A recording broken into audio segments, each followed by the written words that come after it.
Okay,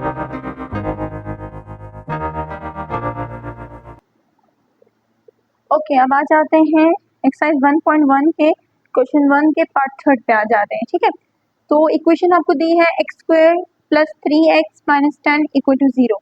ठीक है, अगर आप इक्वेशन को देखो तो इक्वेशन जो है आपके पास फैक्टराइजेशन की इक्वेशन के फॉर्म में गिवन है, which is ax² + bx + c = 0।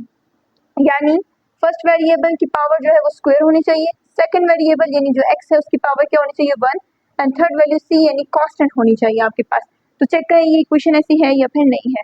First variable है उसकी पावर क्या है स्क्वायर, सेकंड वेरिएबल है उसकी पावर क्या है 1, जिसके ऊपर कुछ नहीं तो पावर 1 हुई ना।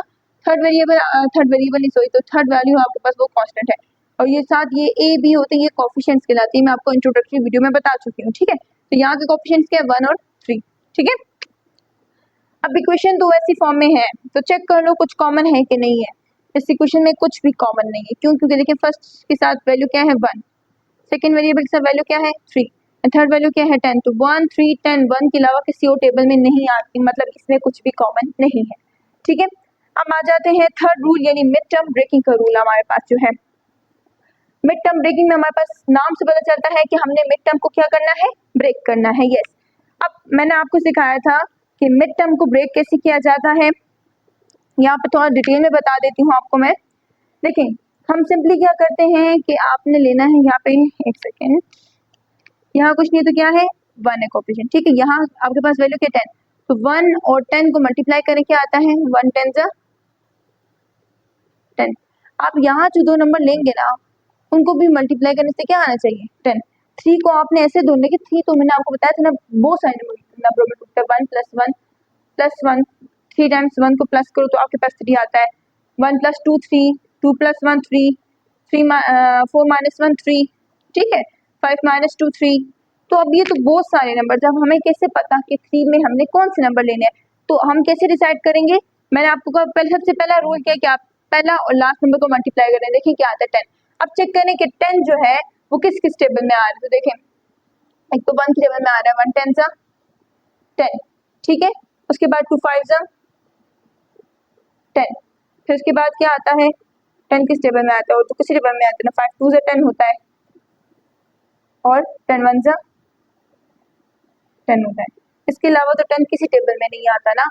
तो अब मतलब यही इसमें से ही कोई दो नंबर है जिनको प्लस माइनस करने से 3 भी आना चाहिए। तो हमने पहले जो मल्टीप्लाई किया है वो चेक करें, उसकी सारी मतलब 10 के सारे मल्टीपल्स लिख देंगे। ठीक है, 10 के मल्टीपल्स लिखने के बाद हमने क्या करना है कि हमारे पास 1 2 5 10 ही आ गया, मतलब या तो 1 10 से हमारे पास 3 आना चाहिए। 1 + 1 को 10 के साथ प्लस करो क्या आता है 11, 1 - 10 करो क्या आता है आपके पास -9। क्या किसी से भी 3 आ रहा है, नहीं आ रहा, तो मतलब ये नंबर हम नहीं ले सकते। नेक्स्ट चेक करो 2 5 10, 2 5 10। ठीक है, क्या इन दोनों को चेक करो, क्या प्लस करने से या माइनस करने से आपके पास क्या आ जाए मिड टर्म आ जाए, क्योंकि देखिए आपने मिड टर्म को तोड़ना है। तो 10 के मल्टीपल्स को आप चेक करोगे किस ऐसे मल्टीपल्स में किस दो नंबरों को मल्टीप्लाई करने के लिए मतलब प्लस माइनस करने से हमारे पास 3 आ रहा है। ठीक है, तो 10 के मल्टीपल्स को हम चेक करेंगे तो हमें ये दो नंबर मिल जाएंगे। अब समझ आ रही है आपको? तो देखिए 1 10 जा तो चेक कर लिया, नहीं हो सकता यहाँ पे 1 - 10 या 1 + 10 नहीं हो सकता। 2 5 जा चेक करें तो देखिए 2 5 है तो 2 + 5 करें 5 6 7 होता है, 2 - 5 करें -3 आता है।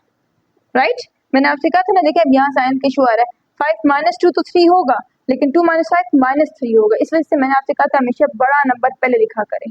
ठीक है, यहाँ पे भी आपको साइन की थोड़ी सी जो कंफ्यूजन होती है, यहाँ पे आपको कंफ्यूजन नहीं होगी। ठीक है, अच्छा नेक्स्ट नंबर चेक करें 5 2 10, मल्टीप्लाई करने से 10 आ रहा है ना, प्लस माइनस करने से 3 आता है या नहीं आता। देखें 5 + 2 gives you again 7, 5 - 2 gives you 3, मतलब 5 2 10 हो रहा है, मल्टीप्लाई करने से 10 आ रहा है, और माइनस करने से हमारे पास क्या आ रहा है बीच वाला नंबर आ रहा है। तो यही कंडीशन थी ना कि इन दोनों को मल्टीप्लाई करने से जो आए वो इन दोनों को भी मल्टीप्लाई करने से आना चाहिए।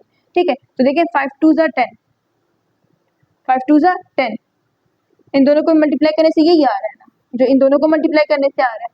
राइट, तो मतलब यहाँ पे जो नंबर लेंगे वो 5 - 2 होगा। ये भी आप चेक कर सकते हो, तो इससे भी नहीं आएगा क्योंकि ये दोनों तो सेम है ना। आगे बस 10 + 1 गिव्स यू 11, 10 - 1 गिव्स यू 9, इससे भी नहीं आता। तो नंबर चूज करने का ये बेहतरीन तरीका है। तो नंबर हमें मिल गए 5 माइनस 2 गिव्स यू 3। तो यहाँ देखें x चूंकि 3 के साथ है तो x 5 के साथ भी होगा, x 2 के साथ भी होगा, तो ये हो जाएगा 5x माइनस ये हो जाएगा 2x। ठीक है, पिछले क्वेश्चन में यहाँ माइनस था तो अंदर का साइन बदल गया था, लेकिन प्लस से अंदर के साइन पे कोई असर नहीं पड़ता। ठीक है, जस्ट माइनस से पड़ता है। Plus 5x minus 2x minus 10 equal to 0। अब आपने सिंपल क्या करना है, पेयर्स बना लेने हैं। मिड टर्म ब्रेकिंग हो गई है तो ग्रुपिंग मेथड पे आ जाए, ऑर्डर पेयर्स बना लें आप, इसके मतलब दो दो वैल्यूज के पेयर्स बना लें।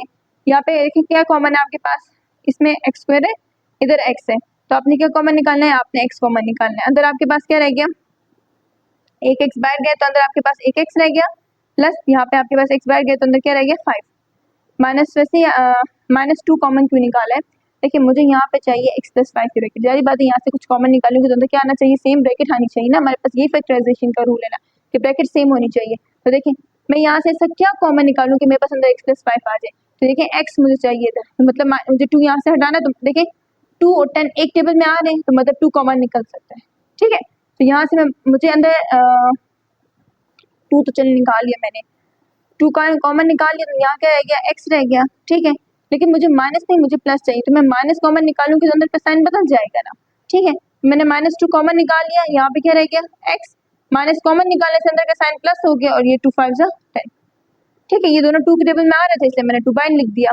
ठीक है, अब देखिए ये दोनों वैल्यूज हमारे पास ब्रैकेट्स क्या है, कॉमन है, तो मैंने इसको एक ब्रैकेट करके लिख दिया। ये दो वैल्यूज नॉन कॉमन थी तो मैंने इनकी एक ब्रैकेट बना ली, इक्वल टू 0। इन दोनों को, दोनों 0 के इक्वल है, दोनों को सेपरेटली मैंने 0 के इक्वल कर दिया। ठीक है, प्लस 5 है, रूट्स निकालने हैं तो सारी बात x को अकेला करना है, प्लस 5 है 0 के पास जाकर क्या हो जाएगा माइनस 5 हो जाएगा। सिमिलरली माइनस 2 है, 0 के बाद जाके प्लस 2 हो जाएगा, 0 minus 5 gives you minus 5 and 0 plus 2 gives you 2। तो यहाँ के जो रूट्स निकले हैं वो माइनस 5 एंड 2 है।